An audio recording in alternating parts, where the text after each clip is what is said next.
Olá, mais uma vez estamos aqui, Marina. Tudo ok agora? Tudo certo? Minha assessoria aqui? Tudo, tá só terminando de Só conectar. tá terminando de conectar, professor. Eu te ouço, mas ainda não te vejo.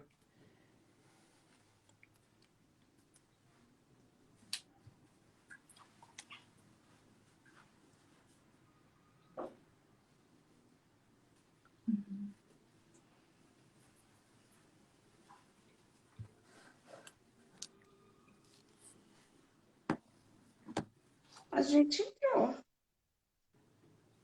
A professora entrou. Aí, por que ela não vê? Vocês ainda não me veem, pessoal? Marina, você não está me vendo? Não, professor, ainda não.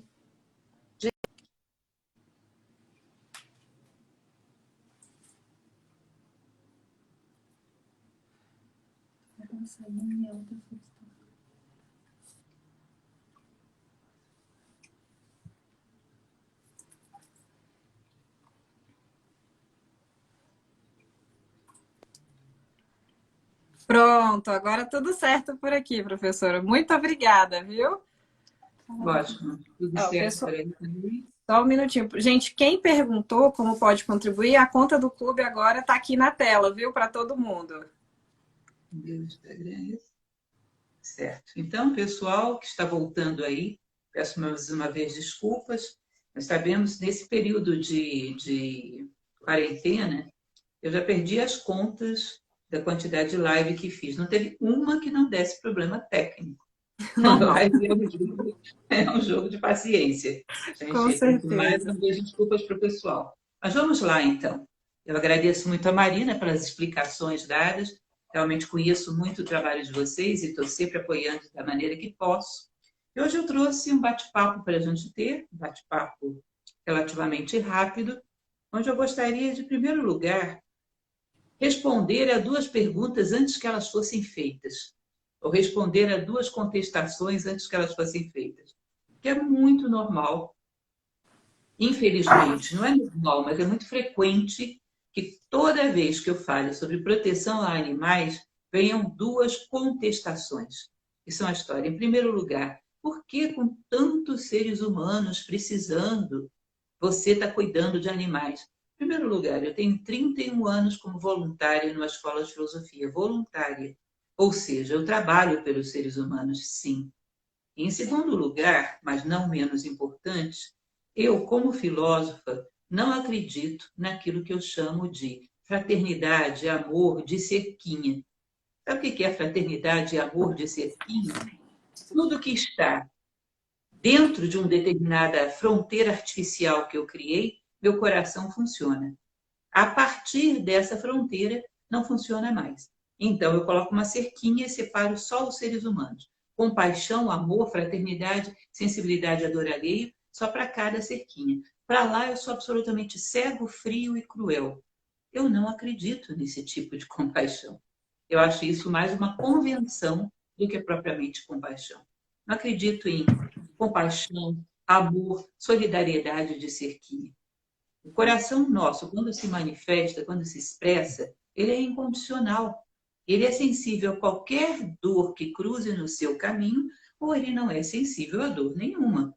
E trata-se apenas de uma convenção para, como se diz popularmente, ficar bem na fita. Sou uma pessoa que penso nos demais. Coração, ou ele está sensível à dor alheia sempre, ou ele não está nunca. A partir do momento em que eu cruzo com a dor de um animal, até mesmo com a dor de uma floresta que está sendo destruída, de uma planta que está sendo destruída, uma árvore, e isso não me dói em nada, é sinal de que eu tenho dentro de mim uma reserva para a crueldade. Em certas circunstâncias, eu admito ser insensível e cruel.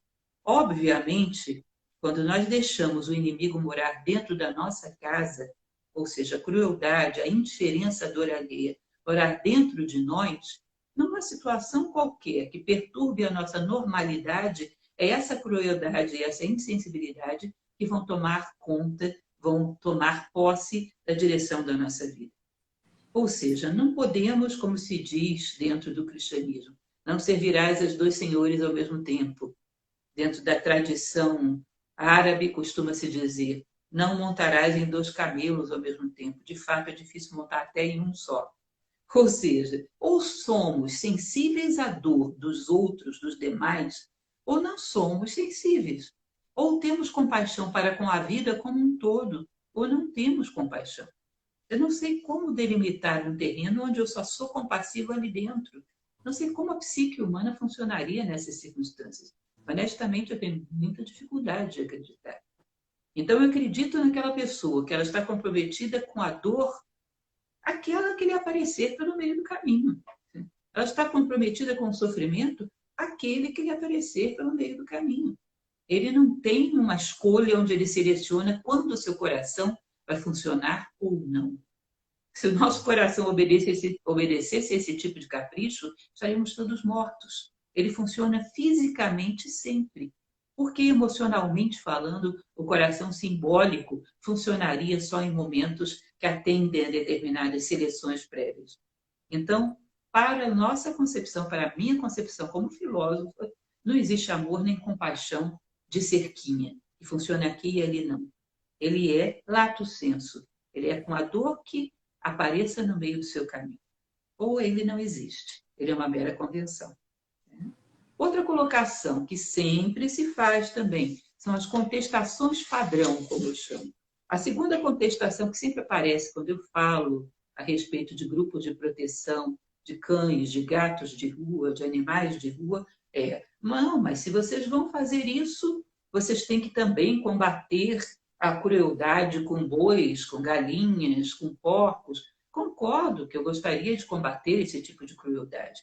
Porém, meu caro, quando aparece uma pessoa doente, bate a sua porta, uma pessoa faminta, você não vai abrir a porta e dizer: eu não vou ajudar você porque os sírios também passam fome, porque os africanos, os etíopes também passam fome, eu não posso ajudar só você. Seria insensato. Você ajuda aquilo que está ao seu alcance. Nesse momento, nós, como cidadãos, podemos fazer muito pouca coisa para acabar com o consumo de carne no planeta, mas nós podemos, sim, socorrer aquele animal que está sofrendo ao nosso alcance. Cuidado, porque esse processo de querer dizer que ou eu ajudo a todos ou eu não ajudo a nenhum, isso, no fundo, é a voz de uma coisa que nós chamamos de resistência. Existe um livro que eu indico muito para vocês, que é muito bonito, se chama A Guerra da Arte, de um escritor chamado Steven Pressfield. E ele chama todas essas vozes internas nossas que não nos deixam crescer, não nos deixam responder à vida de maneira humana, como a voz da resistência. Então, a resistência, para que você não faça nada, não ajude o próximo e ainda se sinta cheio de razões, ela vem com esse tipo de desculpa. Não, mas se você não faz por todos, não faz por nenhum. Sabe o que vai acontecer? A segunda opção. Você não vai fazer por nenhum. Epíteto era um filósofo que vivia no estoicismo romano, ou seja, início da era cristã, e ele era escravo de um homem muito cruel, que era Epafrodito, que era um secretário de Nero. E era um grande filósofo, as pessoas o respeitavam muito. E aí as pessoas às vezes o contestavam quando ele estava dando seus ensinamentos. Oh, você é um escravo. E um dia ele veio com uma definição de escravidão que eu acho maravilhosa. Ele disse: você sabe o que é um escravo? Um escravo é aquele que naquilo que depende dele não faz nada. E naquilo que não depende, fica forçando, fica dando, como nós diríamos hoje em dia, fica dando murro em ponta de faca. Do que depende de você, nada. No que não depende, protesta, chia, reclama. Ou seja, isso é um tipo de escravidão. Costumava dizer muito isso para os meus alunos quando chegaram atrasados. Uma coisa é ficar imprecando contra o trânsito de Brasília. Nós estamos em Brasília, vocês sabem disso. Outra coisa é você sair meia hora mais cedo. Isso depende de você e você não faz. Isso é um tipo de escravidão. É uma fuga para a nossa inércia. Então, nós não podemos, nesse momento, fazer muita coisa em relação ao consumo de carne no planeta. Mas nós podemos, sim, aqueles animais que estão ao nosso alcance, fazer todo o possível para dar a eles uma vida digna, porque eles merecem. Não estamos dando nada que eles não mereçam. Eles são vida como nós e têm tanto direito de estar no planeta como nós. Então, cuidado com essas fugas, com esses desvios, que geralmente são por trás manobrados pela nossa inércia, pela lei do menor esforço. E outra coisa que eu gostaria de colocar para vocês, que é uma máxima filosófica também muito interessante. Toda vez que você acusa alguém de fazer pouco, você deveria, pelo menos, estar fazendo mais do que essa pessoa. Pelo menos. Então, quando você chega para alguém e diz, mas que bobagem você dedicar sua vida a proteger cães e gatos. Eu fico imaginando, essa pessoa deve estar salvando a humanidade. Quantos seres humanos ela já salvou? Que diferença ela fez no mundo? Olha, se você não está fazendo nada, respeite alguém que está fazendo alguma coisa, ainda que você ache pouco, ainda que você ache que não é digno de consideração, respeite. Criticar em qualquer circunstância não é uma saída boa. Agora, criticar alguém que faz algo quando você faz menos ainda, cuidado, isso fere alguma das leis morais mais elementares da história da humanidade. Bom, e aí colocando, como sempre, para quem me conhece, sabe que eu gosto muito do pensamento platônico. Platão tem um conceito que é maravilhoso, é um dos básicos conceitos da República, que é um dos seus diálogos, que ele diz o seguinte: o bem é aquilo que une. E unir significa levar toda a vida a trabalhar em harmonia. União significa como se cada um de nós fosse uma peça de um grande quebra-cabeça. Mas estamos tão deformados pelos nossos egoísmos, pela nossa inércia, pela nossa alienação, que não encaixamos no quebra-cabeça da natureza. Trabalhar para a união consiste em aparar as arestas que te impedem de encaixar com toda a vida. Ou seja, trabalhar para a união consiste em respeitar o curso da vida. Pitágoras, que foi também um outro grande filósofo pré-socrático, ele falava a respeito de uma coisa chamada década, a década pitagórica. Ele dizia que se poderia explicar a história do universo numa sequência numérica de 0 a 10, gente.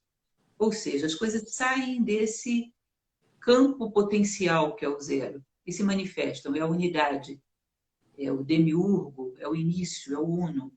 Depois vem todos os algarismos da sequência numérica, que são a multiplicidade, a história do universo. Tem uma explicação para cada um, não vou falar disso agora. Até que tudo chega ao 10. Chegar ao 10 significa o quê? 1 mais 0 é 1. Novamente, tudo volta para a unidade. Portanto, o caminho evolutivo de todos os seres da natureza é chegarem mais próximos da unidade. E unidade consiste em harmonia interna e externa com todos os seres da natureza. E, aliás, eu ousaria dizer a vocês que aqueles que têm harmonia interna, têm paz de consciência, têm equilíbrio, tendem a ser muito harmoniosos do lado de fora. Não é à toa que tantas pessoas ao longo da história disseram que aqueles que maltratam os animais são pessoas que vivem num estado de conflito interno muito grande. E é muito provável que, surgindo uma situação onde ele não consiga controlar o seu ímpeto, ele maltrate igualmente um ser humano. O que significa que a sua consciência suporta o peso de ser causadora de dor. E isso não vai acontecer com um ser só. Vai acontecer lato sensu com muitos outros seres, inclusive com outros seres humanos. Concórdia, que é um conceito muito bonito, uma palavra muito bonita, ela, etimologicamente, na sua origem, vem de coração com coração. Isso é concórdia. Estarmos em concórdia com o universo significa eu encontrei o meu coração. O coração é o símbolo de centro, o centro de valores, de referência, de princípios que garantem a nossa condição humana. Eu administro a minha vida a partir de princípios. Portanto, eu encontrei o meu centro, o meu coração. Quando eu encontro o meu coração, eu consigo encontrar o coração de todas as coisas. E respeitá-las, em compreender o drama de cada um, e colocar-se no lugar, ter empatia, desenvolver essa sensibilidade acerca da dor de todos os seres à nossa volta. Às vezes até os inanimados, que servem humildemente a cada um de nós. Uma pessoa que tem equilíbrio, que tem uma identidade profunda, que encontrou o seu coração, nem mesmo os objetos inanimados ela destrói em vão. Ela tem um respeito por cada coisa, pelo serviço que cada coisa presta, que dirá um ser vivo, que sofre como nós, que sente amor como nós, que sente dor como nós. Isso é uma questão de bom senso básica. Ou seja, a concórdia interna proporciona a concórdia externa. O ser humano que é capaz de provocar dor voluntariamente em um animal, seja capaz de um ato de crueldade, ele é, em primeiríssimo lugar, cruel consigo mesmo.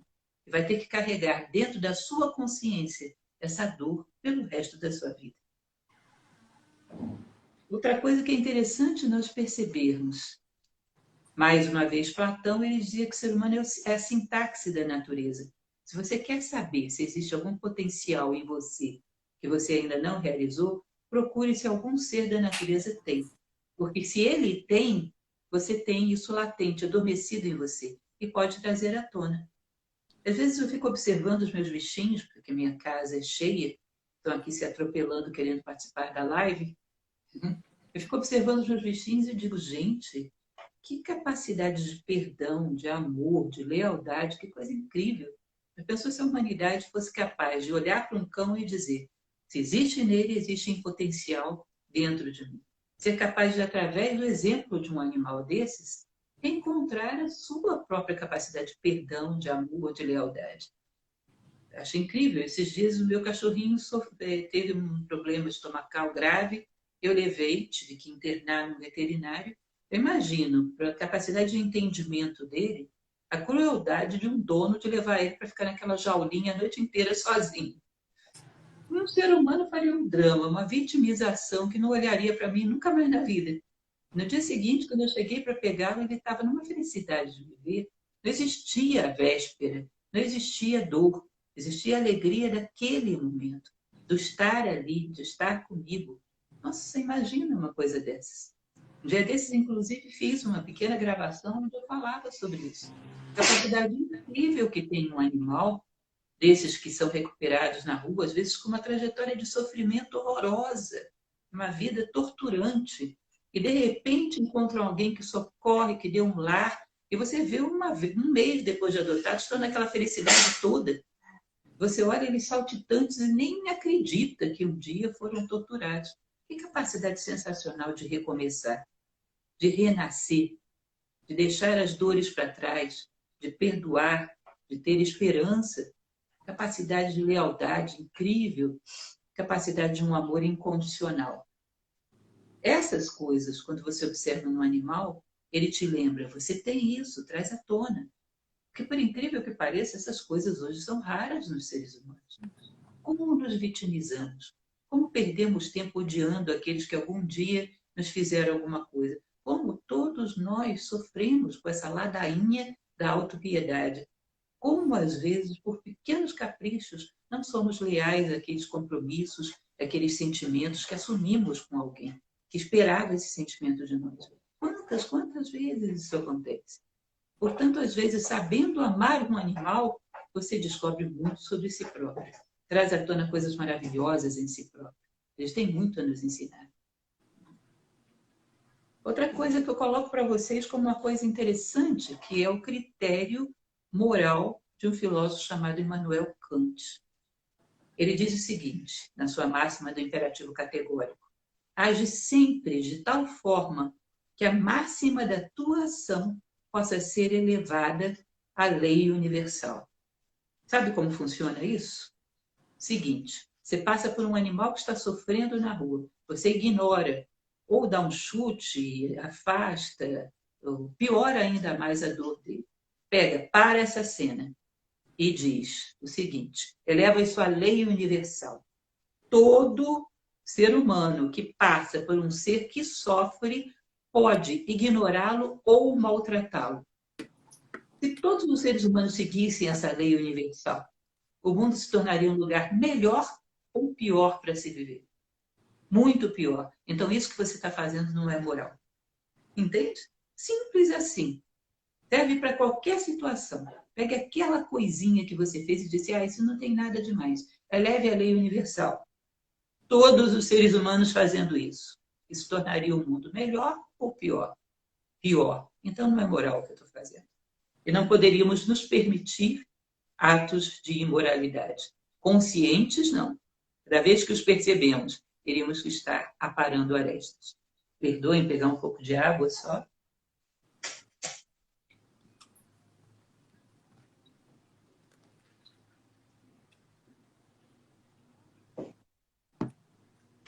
Gostaria de falar para vocês também sobre um conceito indiano. Eu gosto muito desse conceito da Índia, que é o conceito do Sutratman. Ele diz o seguinte: imagine um colar de contas, e por dentro dele, por dentro de todas as contas, passa um fio de prata. Imagine que cada uma dessas continhas é um ser vivo. Imagine que você, eu, somos uma continha desse colar. Como é o processo de evolução dessa continha? Primeira coisa que fazemos, somos superficiais. Ficamos olhando só a nossa superfície. Digamos que é uma conta de acrílico. Você só vê o acrílico e fica competindo com as outras continhas do colar, achando que você é a continha mais redondinha e mais brilhante desse colar. E brinca com isso por um longo tempo, infelizmente. Até que chega uma hora de esgotamento, onde você sente a necessidade de se conhecer um pouco mais profundamente, ir além da superfície. Aí você mergulha dentro de si próprio e busca a sua essência. Acontece que nós estamos acostumados a ver só uma substância, que é acrílico. O que passa por dentro de nós não é acrílico, é prata. A gente olha para dentro e não vê nada. Vê aquele buraco, que para nós parece vazio. Era aquela sensação de vazio interior. Tá bom, isso é natural, é o início. Mas se você insiste em buscar a tua verdadeira identidade mais profunda, um dia você vai localizar, aprender a ver esse pedacinho de prata que passa por dentro de você. E vai dizer, nossa, que maravilha, eu encontrei a minha essência. Quem dera todas essas continhas de colar encontrassem a sua essência. Ótimo, só que isso ainda não é o fim da história. Um passo a mais, quando a sua consciência se expandir mais, você vai perceber que esse pedacinho de prata que passa por dentro de você não é um pedacinho de prata, é simplesmente uma corrente que passa por dentro de você, mas continua e passa por dentro de todos os seres vivos da manifestação. É uma corrente que passa por dentro de toda a vida. Sabe o que significa isso? Que a tua essência não é só tua, é a essência do universo. Em essência somos um. Esse pedacinho de prata, esse pedacinho brilhante e puro que passa por dentro de nós é um episódio de uma corrente que passa por dentro de todos os seres. Ou seja, em essência, quando prejudicamos algum ser da vida, estamos ferindo a nós mesmos. Se vocês considerarem que a humanidade e a natureza e os seres vivos como um todo são um só, que nós somos uma unidade, aquilo que você chama de você mesmo é a minoria de você. A maioria de você são os outros seres vivos. Eles são parte tua. E ao feri-los, você fere a si próprio. E isso é uma coisa tão requintada, é um conceito indiano tão belo, tão requintado, que se parássemos para pensar nisso, talvez a nossa conduta de vida fosse bem diferente. Isso não é meramente um conceito. Se você reflete sobre ele, você pode chegar a constatar que dentro de você fica mais vazio, fica mais estéril, fica mais sem esperança quando a tua trajetória é uma trajetória de dor. Nós viemos ao mundo para deixarmos uma trajetória luminosa.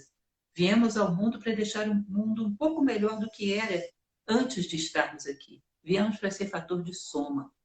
Quando você olha para o teu rastro e deixa um rastro de dor, isso não é um rastro humano.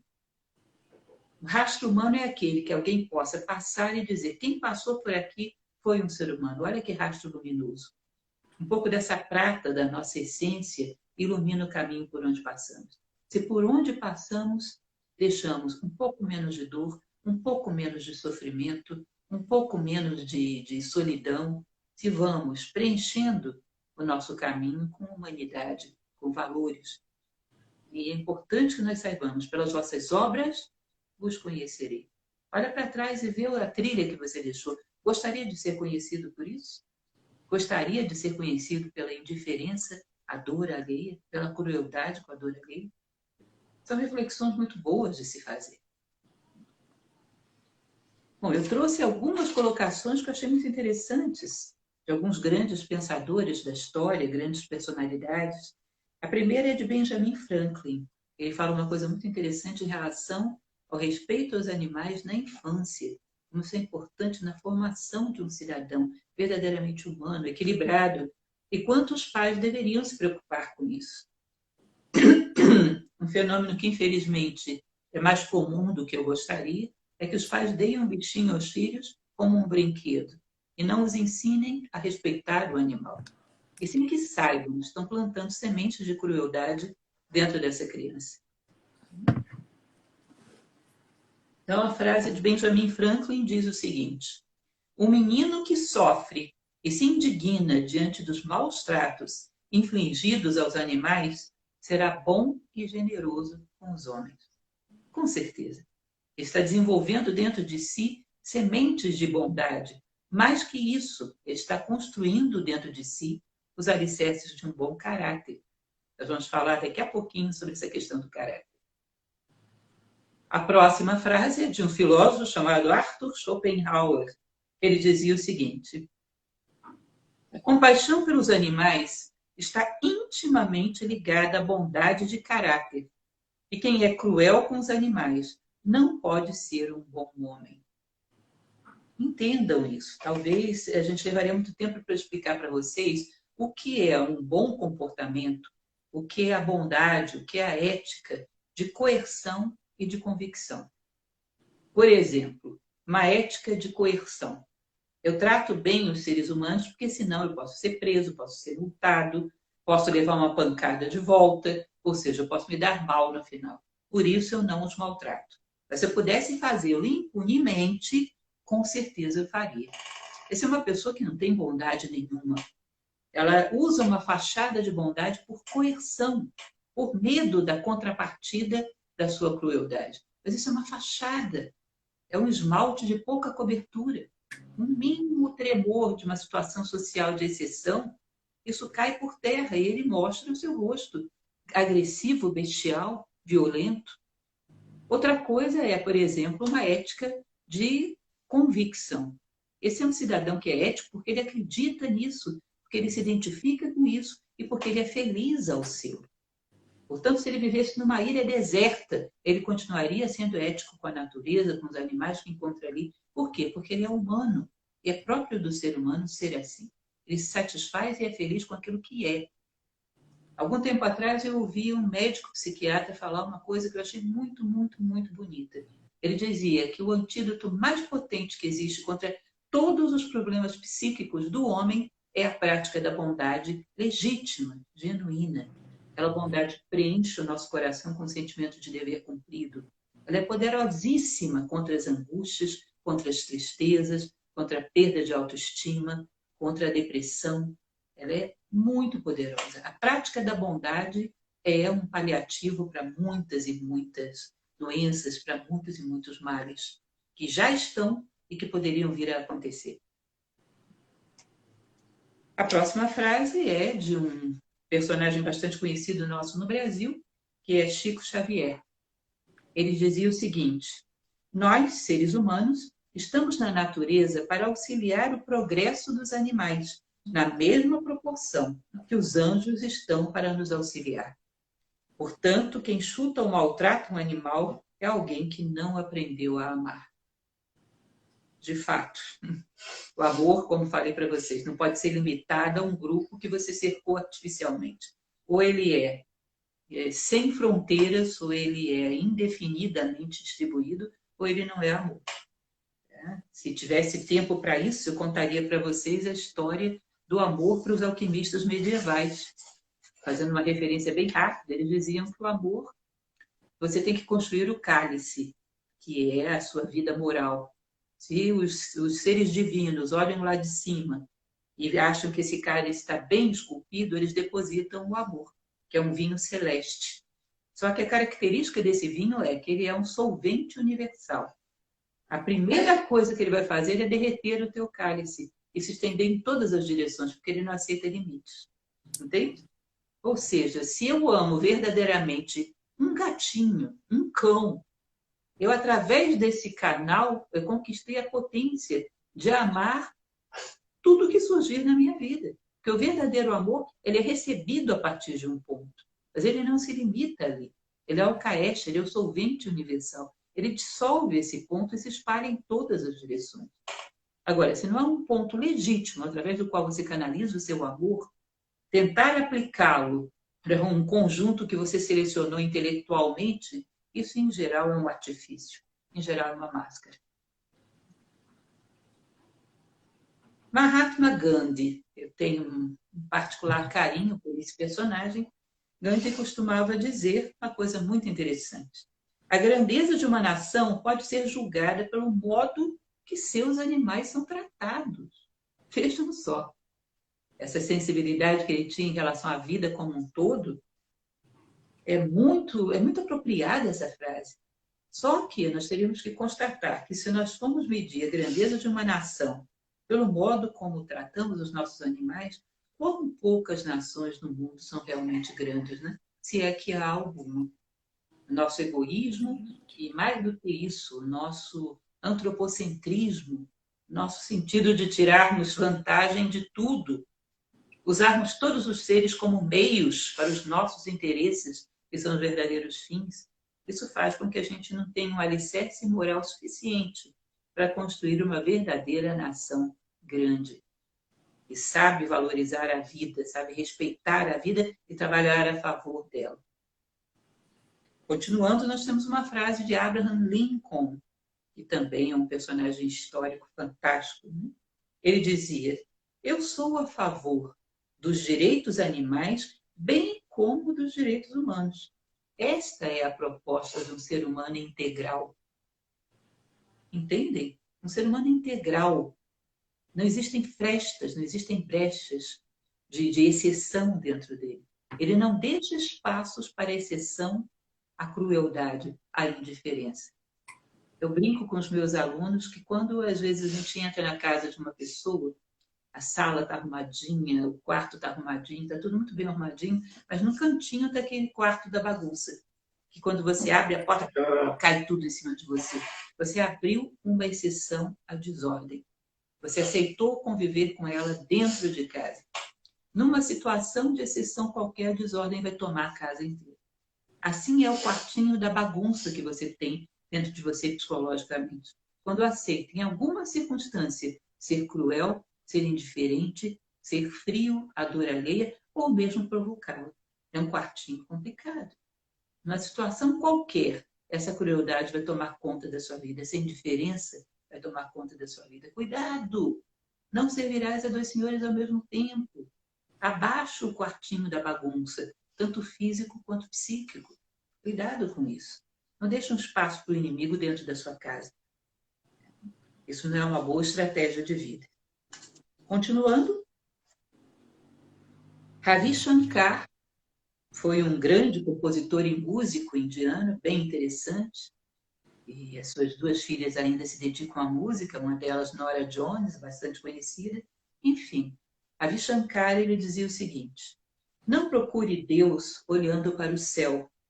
Procure-o em cada par de olhos, nas árvores, nas montanhas, em cada braço e também nos animais. Como?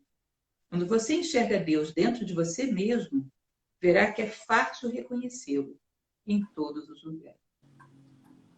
É interessante, aliás, hoje é 8 de maio, é um dia que normalmente nós celebramos a morte de uma filósofa que pediu para ser lembrada nesse dia, que era Helena Blavatsky.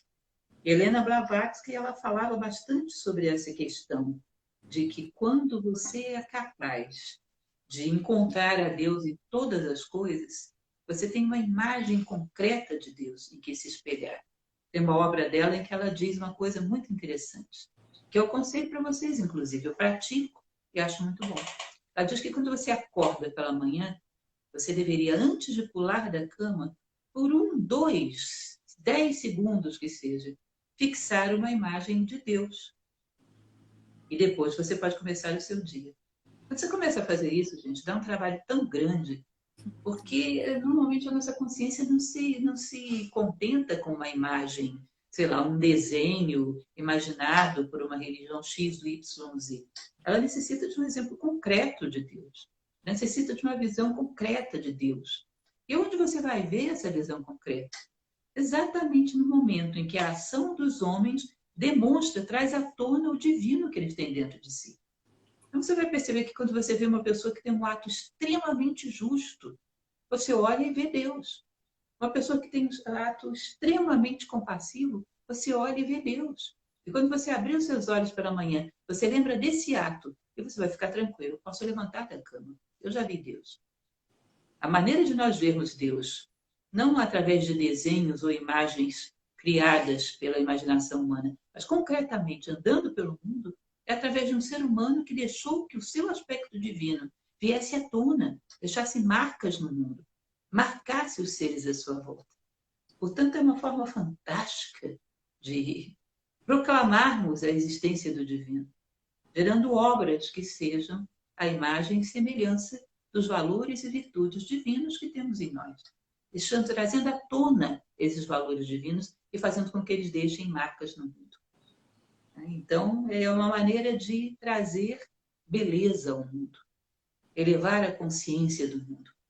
Somos justos, nobres, compassivos e bons, porque devemos, a nossa condição humana o exige, e porque isso é maravilhoso para as pessoas que nos cercam.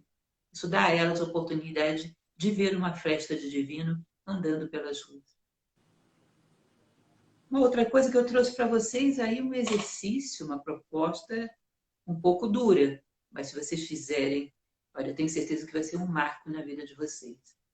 Existe um filme, nem é tão antigo, talvez, deve ter entre, sei lá, seus 5 a 7 anos. Ele se chama Energia Pura. É um filme muito bonito. O nome não sugere muito, né?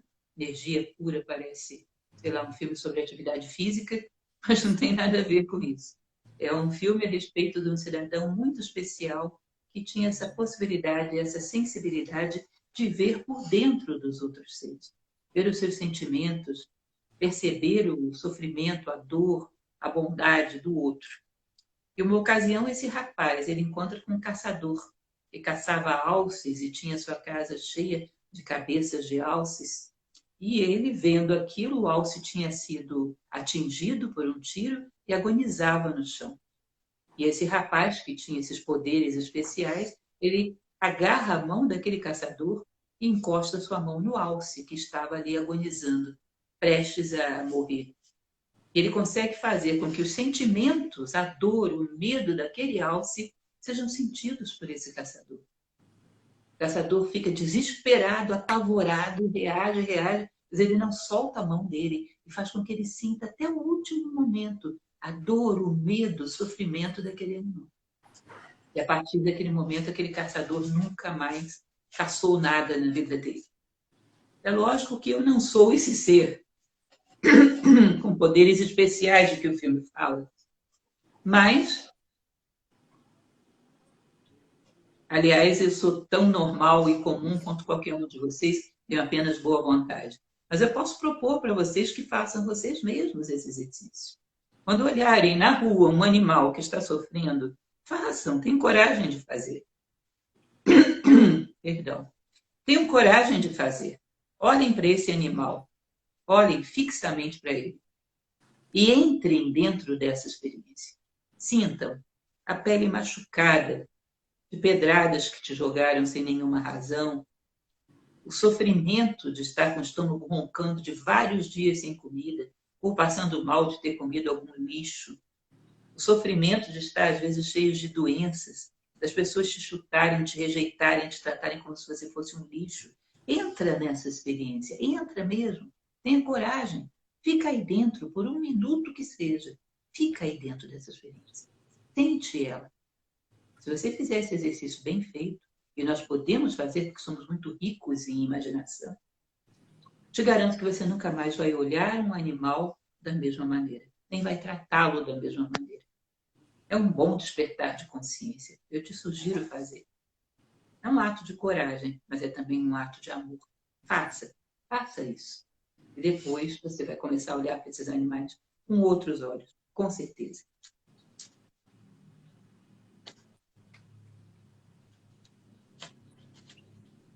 Bom, continuando, existe também uma frase que eu trouxe. Já estamos quase acabando, sei que o nosso tempo, como estamos de tempo?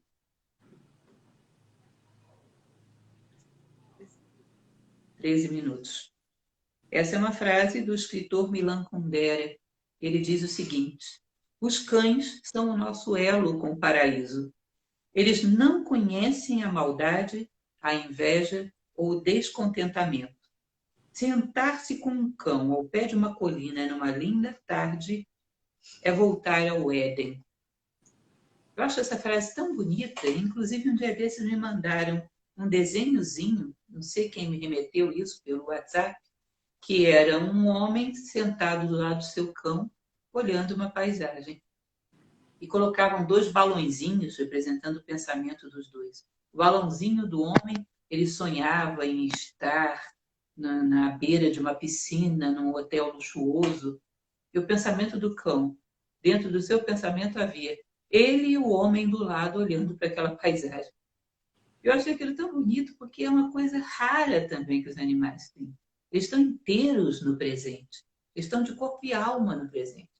Carl Jung, que é um pensador que muito admiro, ele costumava dizer uma técnica que é fundamental para a realização dos seres, que é corpo e mente juntos.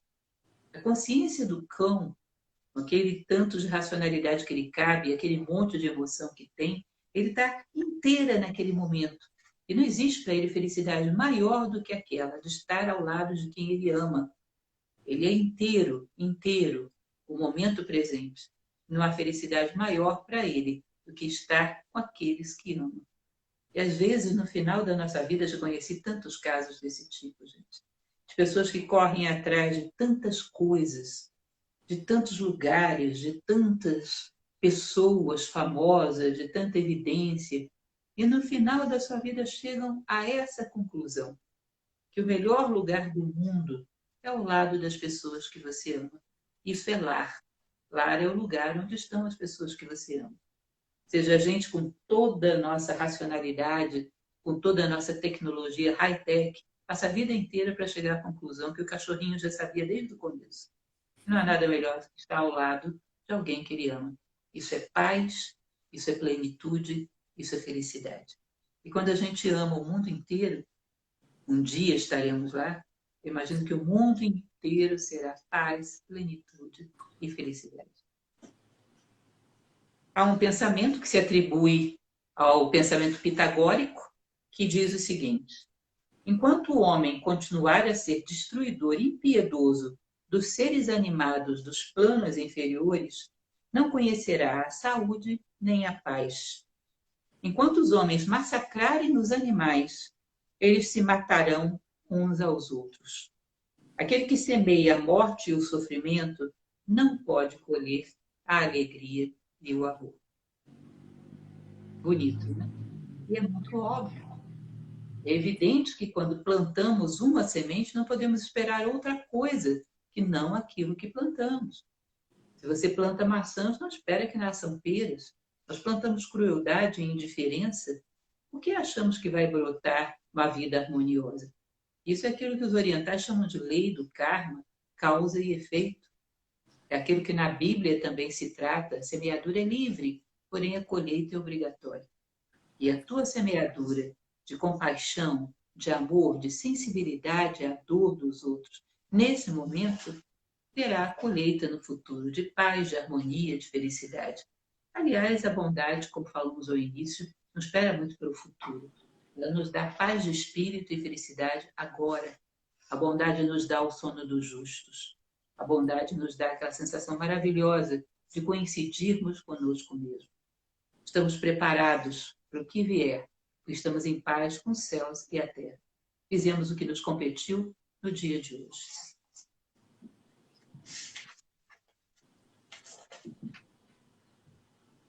Jean-Jacques Rousseau dizia: parece com efeito que se sou obrigado a não fazer nenhum mal ao meu semelhante, é menos porque ele é um ser racional do que porque é um ser sensível, qualidade que, sendo comum ao animal e ao homem, deve ao menos dar a um o direito de não ser maltratado inutilmente pelo outro. Quando você maltrata um ser humano, qual é o primeiro efeito que surte? Sentimentos feridos além da pele ferida. Né? A pele ferida, a dor do corpo e logo em seguida a dor dos sentimentos feridos, do desprezo, do maltrato. É muito difícil que o sofrimento humano venha em primeiro lugar na razão. Os animais compartilham conosco exatamente desses mesmos sentimentos. Ou seja, o corpo dói, os sentimentos também doem, eles também se sentem assustados, amedrontados, desamparados, se sentem perseguidos. E isso é uma coisa que dói em ambos. A razão do animal é menos desenvolvida do que o ser humano. Olha, não é com a razão que nós sofremos a dor. Nós percebemos a dor, sobretudo, nos nossos sentimentos. E sentimentos temos todos. Sentimentos temos todos. E, aliás, essa razão que nós gostamos tanto de valorizar, que a nossa é superior, se ela nos torna mais cruel do que um animal, ela é inútil. Ela não está nos servindo para nada. A razão é uma máquina poderosa que pode ser grandiosa tanto para o bem quanto para o mal. Quando usamos a razão para maltratar, ferir e explorar a vida, talvez fosse melhor que não a tivéssemos. Como dizia Platão, preferível a ignorância absoluta do que o conhecimento em mãos inadequadas. É preferível a ausência absoluta de razão do que a razão que maquina o mal e o sofrimento do seu próximo. Os animais, como os homens, demonstram sentir prazer, dor, felicidade e sofrimento. A compaixão para com os animais é das mais nobres virtudes da natureza humana. Charles Darwin. Percebam só esse finalzinho. A compaixão para com os animais é das mais nobres virtudes da natureza humana. Platão, ele costumava dizer uma coisa muito interessante, que ele dizia que a misericórdia, a compaixão e o caráter do ser humano se media, sobretudo, pela sua capacidade de ser bom com aqueles que ele poderia maltratar impunemente. Que é aí que você vê que ele não está sendo bom por conveniência, mas realmente por convicção. Ser bom com aqueles que você poderia maltratar impunemente. Aí é que se mede o seu caráter e a sua verdadeira integridade e a sua verdadeira bondade. Leonardo da Vinci diz: chegará o dia em que todo homem conhecerá o íntimo de um animal, e neste dia todo crime contra o animal será um crime contra a humanidade. Que bela visão. Leonardo da Vinci era um visionário, né? Que pena, Leonardo, que esse futuro que você viu não chegou ainda. Construíram todas as suas grandes invenções, mas construir um ser humano íntegro o suficiente para honrar essa sua previsão, ainda não soubemos construir. E que adianta construir coisas se a gente não sabe construir homens? Eu reitero algo que sempre falo. Se você está caminhando por um abismo, é melhor você ir a pé do que ir de Porsche. Chega mais devagar. Se o teu objetivo de vida é um abismo, os meios altamente tecnológicos não são bons, eles aceleram a sua chegada no abismo. Era melhor que fosse a pé. Então, essa grande previsão de Leonardo, infelizmente, ainda não chegou. Os animais, como os homens, demonstram sentir prazer, dor, felicidade e sofrimento. Já falamos, né? Charles Darwin. E, por fim, o que eu gostaria de trazer para vocês, a ideia de caráter, segundo Platão. Platão diz que existem dentro dos seres humanos predisposições para gostar de algumas coisas e rejeitar outras. E que a educação, ela deveria trabalhar para que essa predisposição para gostasse daquilo que nos faz crescer como ser humano. E essa predisposição para rejeitasse aquilo que nos faz decrescer como seres humanos, aquilo que nos brutaliza. Portanto, uma boa formação de caráter consiste exatamente nisso. Às vezes a gente diz, fulano é mau caráter. Olha, a gente não entende muito bem o que é ser mau caráter, porque senão acusaria menos. Sabe o que é ser um caráter mal formado? Gostar de coisas que são perversas e rejeitar as coisas que são boas. Todos nós rejeitamos tudo que é perverso e gostamos de tudo que nos faz crescer? Não, não fazemos isso. Então, todos nós temos necessidade de aperfeiçoamento do nosso caráter. Gostar de pensar apenas em si próprio e ignorar a dor do outro é uma deformação de caráter séria. E todos nós temos que trabalhar seriamente com ela. Temos que reconstruir o nosso caráter. O homem pode ser produto da sua própria vontade. Essa ideia de que somos produtos do meio é bem artificial e bem superficial. O o homem é dotado de vontade, amor e inteligência, ele pode ser produto da sua própria construção consciente. Nosso caráter pode ser reformado. Podemos aprender a gostar de tudo aquilo que traz alívio, que traz paz, que traz felicidade aos demais. E rejeitar tudo aquilo que provoca ou que ignora a dor dos demais. Se aprendermos a educar o nosso próprio caráter dessa forma, quebramos o círculo vicioso. E ensinamos isso para os nossos filhos, que ensinarão para os filhos deles. Isso provoca uma mudança, uma transformação que vocês não fazem ideia. Nessa e em todas as outras crises que estamos vivendo e viveremos, a saída é sempre uma unidade, vencendo o egoísmo.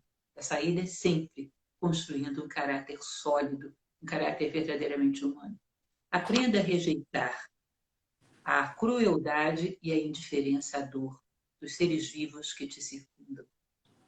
E seja bem prático, haja segundo aquilo que surge no seu caminho, senão você está fantasiando e não agindo. É esse caso que bateu à minha porta, é esse caso que cruzou no meu caminho, é esse caso que me corresponde a atuar. Eu espero que isso seja uma reflexão interessante para vocês. Entendam, do ponto de vista da filosofia, a importância que tem no respeito, na compaixão, na sensibilidade à dor de todas as formas de vida. E é isso que eu tinha para trazer. Não sei se a Marina quer falar mais alguma coisa.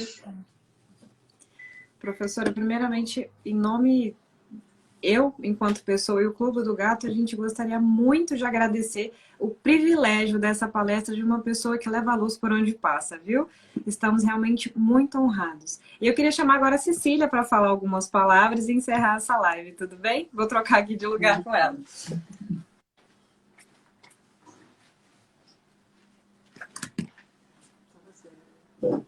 Oi, professora. Oi, pessoal. Oi, Cecília. Tudo bom com você? Que palavras maravilhosas. A gente está aqui emocionada de escutar tudo isso, né? O Clube do Gato já doou mais de 1000 gatos e é incrível um dado que teve, né, com essa pandemia, é que o número de pessoas interessadas em adotar aumentou em 70%. Provavelmente porque as pessoas ficam em casa, querem o contato de um bichinho. Porém, em relação às doações, diminuíram pelo momento que a gente está vivendo também, só que os bichos não param de aparecer. Então, a gente pensando em estratégias que as pessoas pudessem se divertir, fazer o bem, a gente teve a ideia dessa live e a senhora que faz parte da família Clube do Gato, a Isabela, sua filha, a Bárbara, fazem parte. Minhas 2 filhas têm gato, graças a Cecília. E a gente fica muito feliz. E eu sempre falo que é impossível fazer esse trabalho sozinho, né? Nós somos uma família, das pessoas que nos apoiam. A pessoa doa pouco, uma quantia pouca, pode ajudar um animal a sair das ruas. Então, é impossível a gente fazer esse trabalho sem o apoio dessa família que investe nos animais, que investe em vidas, né? E a gente fica muito grata de ter você nessa família, de escutar suas palavras tão enriquecedoras e só gratidão hoje. Pessoal, muitas vezes as pessoas dizem, eu gostaria de doar, mas eu não sei que instituição é confiável. Bom, se vocês confiam em mim, podem ficar tranquilos com o Clube do Gato. Eu coloco a minha mão no fogo. Essa mocinha que vocês estão vendo aí, sai pelas madrugadas se enfiando debaixo de carro, levando arranhão de todo tipo. Aliás, quando eu conheci, ela estava toda arranhada. Ela não é de forças, ela é incondicional. E isso é uma virtude que eu acho tão bonita. É entrega, é uma pureza de coração e uma entrega muito bonita aquilo que você acredita. Mas parabéns, Cecília. Sou sua fã e você sabe disso. Ai, obrigada, então, professora, eu te digo mesmo. O Clube do Gato, aliás, eles não só são confiáveis, como também apoiam outras instituições que tratam de cães também, podem indicar também instituições que também são confiáveis, que são sérias. Portanto, são uma referência muito boa, certo? Eu coloco minha mão no fogo pela Cecília. Ai, obrigada. Certo? Então, e, tá, muito obrigada. Então tá bom. Então é isso, pessoal. Muito obrigada para quem assistiu a gente, para quem contribuiu. E professora, mais uma vez, muito obrigada. Conte sempre conosco. Tudo de bom para você. Beijão. Tchau, tchau. Até mais, pessoal. Muito obrigada.